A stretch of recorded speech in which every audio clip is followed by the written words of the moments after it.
当当当，大家好，我是你们路。今天和大家分享一款交了一丢丢智商税的产品。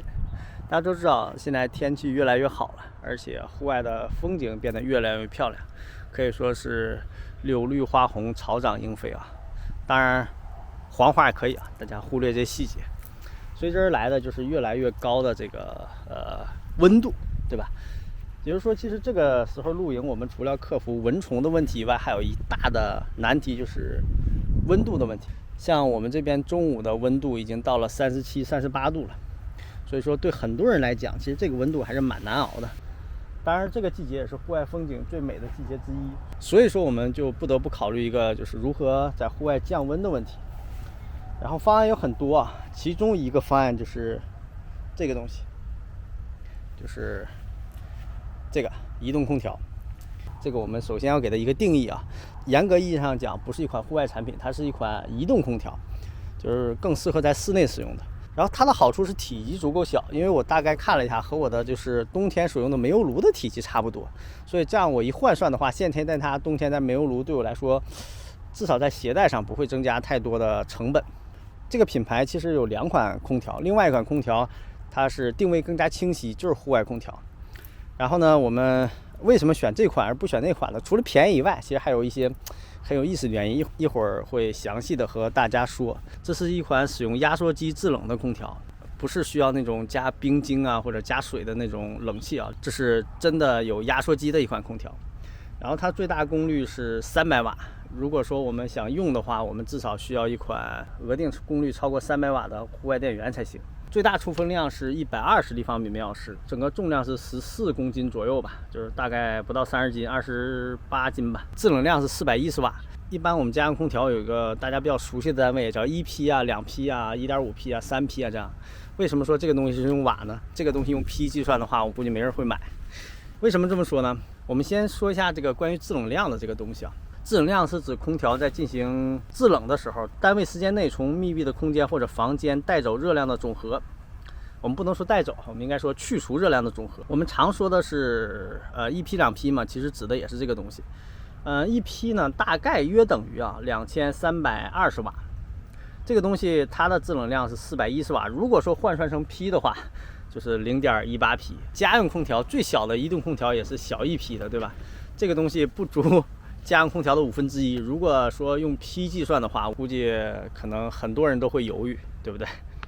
而这里其实我发现了另外一个有趣的事啊，这家公司线上出售的另外一款产品啊，价格是它的3倍。那款产品它所用的一个就是关键参数制冷量，它用了一个更有意思的单位，叫1100 BTU 每小时。一听数值是很大，是吧？就是这个东西 BTU 每小时其实是一个英制的热量单位啊，就是1瓦等于3.4 BTU 每小时。如果说将410瓦也换算成这个 BTU 呢，其实这款空调的这个制冷量是1394 BTU 每小时。大家有没有发现什么问题呢？如果说我们使用同样的一个单位去衡量制冷量的话，这款空调就是我现在用这款空调的制冷量其实是1394，而它那款售价是它3倍的空调的制冷量是1100。我不知道这个厂家出于什么目的啊，使用了2种不同的单位去标注自己的2款产品啊，你细品是吧？当然了，我们也不排除说那款价格是它3倍的产品有很多优势啊，比如说那款产品是自带电池的，它的自己带的电池可以用4到5个小时。第二呢，那款产品是使用的是变频压缩机，是松下的变频压缩机啊。但是我觉得怎么说呢？我相信叫能量守恒啊，因为那款产品的无论从功率还是制冷量来说，其实都不如这款产品。当然，那款产品体积更小，而且更便于携带。这款产品呢，它无论是这个制冷量，还是送风量，还是它的那个功率，都要大于那款产品，而价格不到那款产品的1半啊。我们来看一下这款空调的大体结构吧。首先下面有个水箱，我不知道为什么所有的这种一体化空调，特别是宣称免排水的空调都会有个水箱。免排水为什么要有水箱呢？然后上面就是它的出风口，我们的冷气就是从这里出来。然后呢，后面其实是也有个出风口，就是和我们家用的一体空调是非常像的，它有个排热气的这么一个口。然后这两边呢是循环的进气口。这个管子其实怎么说呢？有用，但作用并不大。具体详细情况我会跟大家说。然后这边是个指示灯，一共有2档，一档叫送风档，一档叫冷风档。送风档呢，就是里面的风扇在转，它压缩机不运行，然后是不制冷的。在这个时候，我们看一下啊，这时候我们看一下它的功率，就是大概在40瓦左右，我觉得和一款家用的风扇差不太多。然后呢，我们来测试一下它的出风口温度啊。这是一款这个风速仪，它可以测试这个风温。我们放在这个出风口的地方，看一下，下面那个温度就是当前它这个出风口的这个风的温度啊。出风口的温度现在是26度，就我只开了送风，我没有开制冷。我们一会儿开制冷看一下。现在我们调到制冷，看能听到声音吗？明显听到这里面压缩机在运行了，因为它体积比较小，整个机器都晃动了一下。对，然后我们来看一下，出风口的温度，其实还是有制冷效果的。它的这个温度已经在直线下降了，已经原来是26度，现在出风口的温度只有22度，而且还在下降。我们稳定一下，看一下它的温度啊。现在出风口的温度是21度左右。我们已经明显感到它出的这个风是凉风了，对吧？然后我们来看一下它实际的功率。在开启压缩机之后，它的功率在260瓦到270瓦左右。我使用的是正浩的一款德系列电源，充满电应该是1200多瓦时吧。然后在满电的时候，大概可以运行4个小时。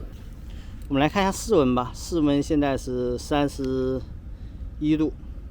然后我们来测一下它出风口的这个温度。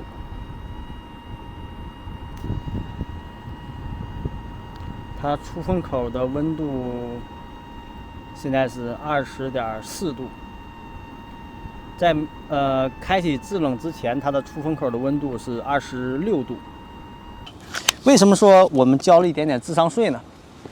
因为我在昨天做过一个比较残酷的这个试验啊，在温度最高的时候，就是室温36度的时候，我先是在开放的空间内做了测试，发现除了这个局部这个出风口降温以外，对整个环境的温度是没有任何影响的。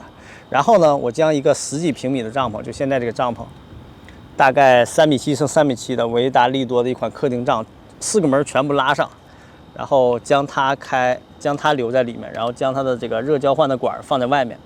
经过大概30分钟的制冷，我发现帐篷里边温度已经从36度飙升到了39度。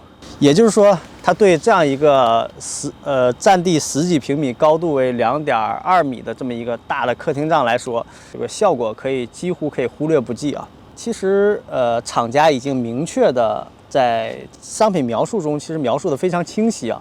他说这款空调并不适合大范围的空间去使用，仅限于对局部，比如说工位进行一个小范围的降温去使用。也就是说，其实它只有出风口这一块和这个方向上有一个比较明显的降温作用，对环境的降温几乎可以忽略不计啊。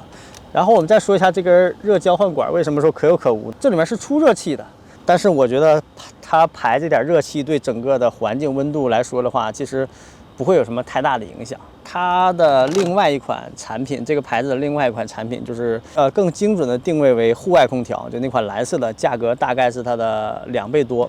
各方面参数除了使用变频压缩机以外，包括功率和制冷量，还有出风量，比这款空调都要低一些。但是那款好在它使用了一个变频压缩机啊，就相当于是个变频空调，而这款呢使用的是定频压缩机，这是一款定频空调。大家知道，在家用空调的行业里，在家用空调的范畴里，同样制冷量的变频空调都要比定频要贵很多，对吧？因为变频会提供更舒适的这种体验嘛。然后抛开这些，我们再说一下那款产品。那款产品它也明确说明了，可以对5平方米的这个家庭帐篷进行急速降温。5平米是什么概念呢？5平米就相当于2米乘2.5米，相当于一个2人到3人的这么一个内帐的这么一个面积。因为我没有那款产品，也不好对那款产品它效果有一个比较直观的这么一个定义。但是我们仅以它为例吧。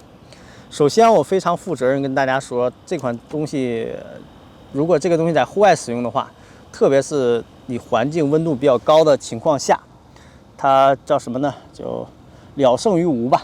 对吧？这是一个我觉得是非常中肯的一个评价啊。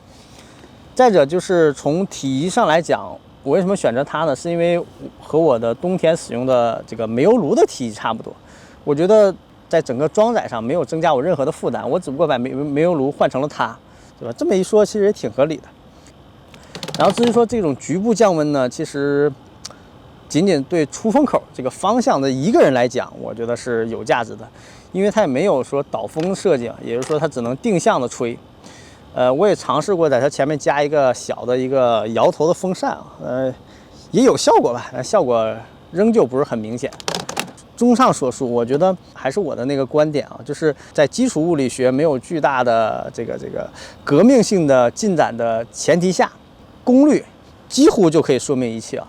大家都知道，我们家用的空调一般家用的这种一体化的EP空调最低的这个运行功率也在700瓦，而这款呢，它的运行功率只有305瓦。大家可以想象一下啊，就是我们不可能达到那种家用空调的制冷效果。整个体积只有40多公分高，整个重量也就不足30斤，要远远的小于我们家用的那种单批的那种移动空调。内外机分开的就更不用说了，我们仅对比那种家用的那种移动空调，它无论从体积还是功率上，都要远远低于那些产品，而它的制冷量呢，仅为0.18匹，刚才已经跟大家换算了，从它的410瓦换算到匹的话，约等于0.18匹，也就是说不足我们大部分EP空调的这个1/5。在这些参数的这个前提下，在买它的时候我就没有抱太大的一个期望。虽然说有一定的这个冷风吹出来，你在环境温度比较高的情况下，36、37的情况下，对我们来说根本没有什么太大的意义啊，也有，但是意义并不是特别大。所以说我们不要指望它可以让你度过一个非常舒适的中午，这是完全不可能的。然后我们再说一下它的这个使用价值和意义吧，就是在这种开放空间内，基本上已经没有任何价值。我曾经在车里面进行一个测试，就当驻车空调去用的话，进行了一个简单的测试。测试的结果呢，其实也不是十分的令人满意。也就是说，在车外在37到38度的这种情况下，你如果没有任何遮挡，那么你把它放在车里，它也不会对整个车的整体温度有一个很好的一个缓解啊，和我们在户外使用是一样的，仅能对局部进行一个降温，也就是说出风口那个地方。那么它在更小的空间，比如说双人的内帐中，是否能产生效果呢？这个我还不好去定义，因为我没有在那么小的空间中进行测试。它的体积和功耗我是可以接受的。因为它体积比较小，只有40多公分高，而且整个重量可能14点几公斤，就不到30斤。作为一款户外产品，我是可以接受的。然后再一个，它整个功耗只有300瓦，整个300瓦的话，像这款那个正号的电源充满电的话，可以使用那个3到4个小时。功耗上我也是可以接受的，因为大家都知道家用空调一般最小也在700瓦到800瓦左右。它的使用效果你也不能完全否定它的效果，因为所以它的出风口的温度还是比较低的。也就是说，你单人使用的话，对你局部进行一个降温的话，还是有一点点作用的。我也曾经考虑过配合空调扇去用，就是让空气流动更快一些，但是呢，对整体降温还是没有太大的帮助。所以说，我觉得这款空调特别适合某一个区域甚至某一个方向上的进行局部降温去使用。如果说你在家庭使用的话，我觉得它的这个制冷效果也不是特别的明显，因为它只能对某一个方向上进行制冷。好在我们房间内不需要考虑太阳直射的问题，所以说这款空调在室内使用的话，也仅能对局部某一个小的区域进行一个降温的处理。当然，这一切的前提均建立在它功率、制冷量和体积的这种条件下啊，因为它做的足够小嘛，对吧？如果说我们使用家用的那种移动空调的话，那肯定是效果肯定更好，但随之而来的就带来的体积、重量以及能耗的直线上升。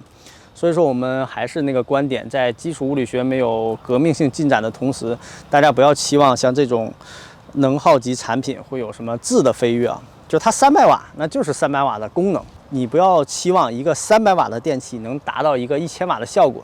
当然，不久的将来，我觉得有可能啊，大家会突破关于功率上的一些科学壁垒，对吧？那时候有可能这种产品就会更加有价值一些，对吧？当然，以上仅是我的个人观点，如何选择还是要看大家的实际情况，好吧？